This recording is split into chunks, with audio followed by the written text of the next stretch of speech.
মেয়াদ শেষের আগেই কারণ বাজার থেকে কাঁচা বাজার স্থানান্তর করতে চান ঢাকা উত্তর সিটি কর্পোরেশনের মেয়র আতিকুল ইসলাম। রাজধানী গুলশানে নগর ভবনে উত্তরের মেয়র এবং কাউন্সিলরদের 4 বছর পূর্তি উপলক্ষে আয়োজিত এক সংবাদ সম্মেলনে তিনি কথা বলেন। এ সময় বর্ষাকালে ডেঙ্গুর প্রাদুর্ভাব এবং জলাবদ্ধতা দূর করতে নগরীতে 10টি কুইক রেসপন্স টিম কাজ করবে বলেও জানান উত্তরের মেয়র। আরও জানাচ্ছেন মাজহারুল হক মুহাজির। ভিশন এসে নিয়ে এলো মানিব্যাগ গ্যারান্টি অফার। 1 মাস ব্যবহার করে সন্তুষ্ট না হলে সম্পূর্ণ টাকা ফেরত। সবাই মিলে আমরা নগর বন্ধুকে বা নগর পিতাকে। প্রয়াত মেয়র আনিসুল হকের মৃত্যুর পর 1 বছর দায়িত্ব পালন করে নানাভাবে আলোচনায় আসেন উত্তরের মেয়র আতিকুল ইসলাম। এরপর দ্বিতীয় দফায় আবারও নগর পিতা হিসেবে নির্বাচিত হন তিনি। কিন্তু সুস্থ সচল আধুনিক ঢাকা বিনির্মাণের প্রতিজ্ঞা দেওয়া আতিক এই 4 বছরে কতটা সফল?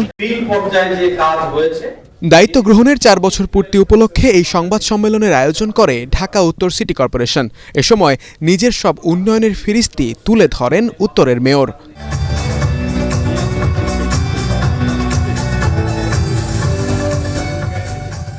তিনি বলেন, 4 বছরে যা ভুল ত্রুটি হয়েছে এসবের দায়ভার তার নিজের।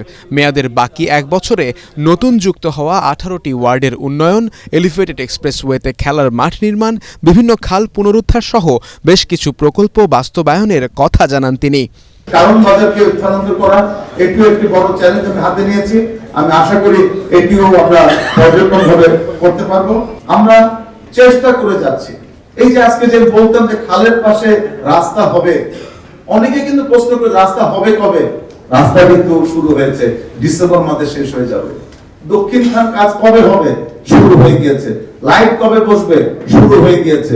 অনেকে আমাকে সেদিন বলেছে যে 24টি পার্কের পরে আর কোনো কি মাঠ আপনি নিচ্ছেন?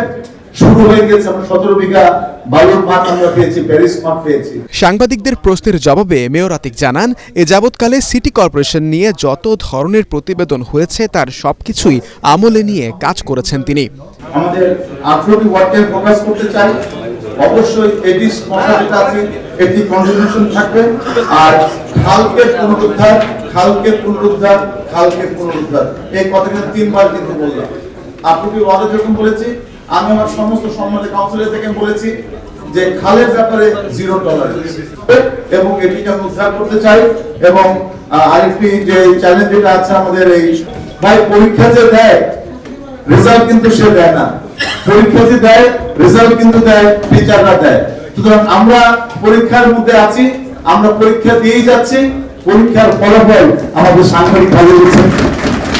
সংবাদ সম্মেলনে বীর মুক্তিযোদ্ধাদের পাশাপাশি সাংবাদিক, শিল্পী ও সাহিত্যিকদের নামেও রাজধানীর বিভিন্ন সড়কের নামকরণ করা হবে বলে জানান মেয়র আতিকুল ইসলাম। সবাই শুধু আমার চিন্তা করে, আমাদের চিন্তা করে না।